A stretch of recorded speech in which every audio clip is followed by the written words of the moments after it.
The autumn sun cast golden light through the trees in Central Park as Victoria Chambers sat on a bench, grateful for a rare afternoon away from her corner office.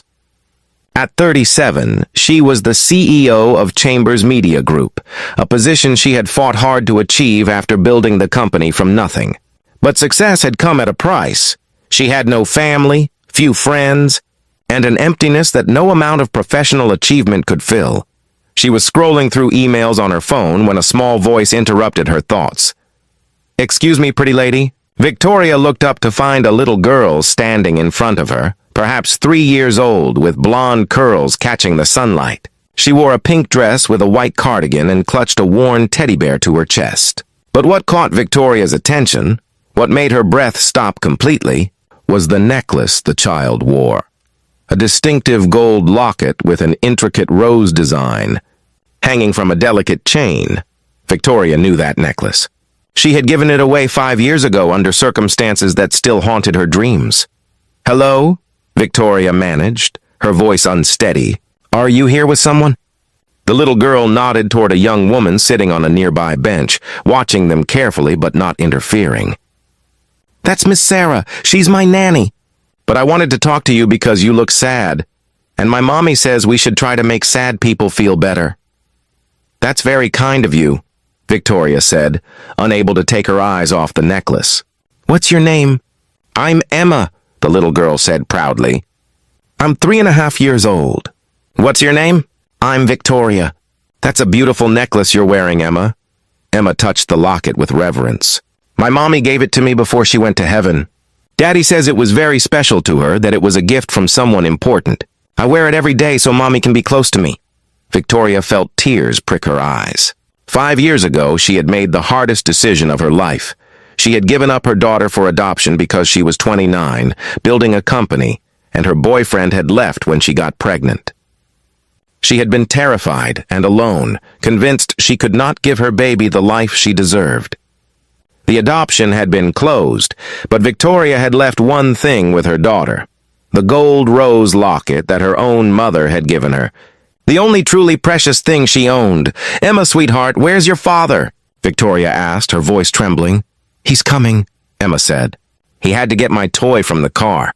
But I wanted to ask you something. Can you be my mom for just one day? Daddy's sad because I don't have a mommy, and I'm sad too. If you could be my mommy for just today, maybe we could all be happy together." The innocent request broke something open inside Victoria. This was her daughter. This precious child with her blonde hair and her teddy bear and her kind heart was the baby she had held for 10 minutes before saying goodbye forever. "Emma!" a man's voice called out. And Victoria looked up to see a man approaching, probably in his late 30s, handsome in a rugged way, wearing jeans and a sweater. His expression was concerned but not angry. "I've told you not to bother strangers." He reached them and gently took Emma's hand. "I'm so sorry. She's very friendly and sometimes doesn't understand boundaries." Victoria stood up, and as she did, the man's eyes fell on her face, and he froze completely. Recognition flashed across his features, followed by shock. "Victoria?" he said, his voice barely a whisper. Victoria stared at him, and suddenly pieces clicked into place. Andrew Chen?" They had known each other briefly years ago, working at the same company before Victoria left to start her own business.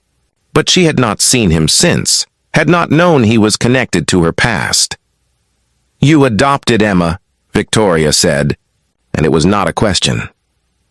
Andrew looked at the necklace around Emma's neck, then back at Victoria, understanding dawning. "The locket. You're Emma's birth mother. You left this for her." Emma looked between them with confusion. "You know each other." Andrew knelt down to Emma's level. "Emma, sweetheart, can you go play with Miss Sarah for a few minutes? I need to talk to this lady about something important." Emma hesitated, then nodded and skipped back to her nanny. Andrew and Victoria sat on the bench, a careful distance between them, both struggling to process what was happening. "My wife and I adopted Emma when she was 3 days old," Andrew said quietly. "The adoption agency said the birth mother was young, scared, wanted a better life for her baby.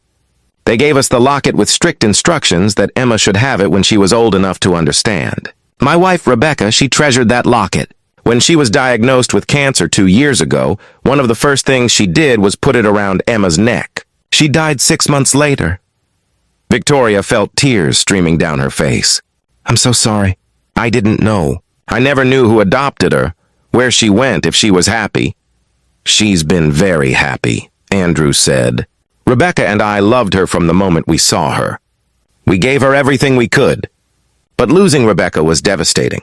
For both of us. Emma asks about her mother every day, and I don't know how to fill that void. When I gave her up, Victoria said, I was 29, alone, terrified. I had just started my company, had no support system, no money. I convinced myself I was doing the right thing, giving her to people who could provide for her better than I could. But I've regretted it every day since. I've built this successful company, achieved everything I set out to achieve, and none of it matters because I gave away the only thing that was truly precious. Andrew was quiet for a long moment. Emma asked you to be her mother for a day. What if I asked you to be her mother for longer than that? Victoria looked at him in shock. What? I've been alone with Emma for 18 months, Andrew said. I'm trying my best, but I'm drowning. She needs a mother figure, someone who can teach her things I can't. And you're her birth mother. You gave her that locket because it was precious to you. Maybe this isn't a coincidence. Maybe this is fate giving you all a second chance. You can't be serious, Victoria whispered. You don't know anything about me now. I'm a workaholic CEO who barely has time to eat, let alone raise a child. Then maybe it's time to reprioritize, Andrew said gently. I'm not asking you to decide right now.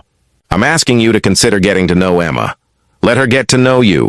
See if maybe what she needs and what you need are the same thing. Over the following weeks, Victoria began spending time with Andrew and Emma. At first, it was just afternoon visits to the park, then dinners, then weekends.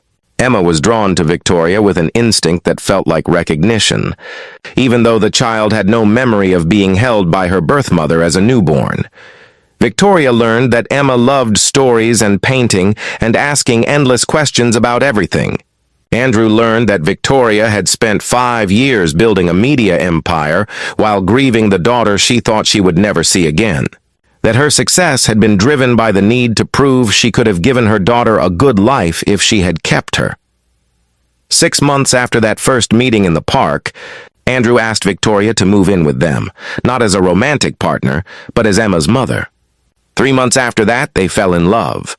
Discovering that the bond formed through shared love for Emma had evolved into something deeper. A year after Victoria sat on that park bench and saw her daughter wearing her mother's locket, Andrew proposed to Victoria in the same spot, with Emma holding the rings and announcing to everyone around that her mommy and daddy were getting married. You asked me to be your mom for just one day, Victoria said to Emma on their wedding day, both of them wearing matching dresses, Emma's hands wrapped around the gold locket. And I'm going to be your mom for the rest of your life if that's okay with you. That's very okay, Emma said seriously. I knew you were my mommy the first time I saw you. The necklace told me.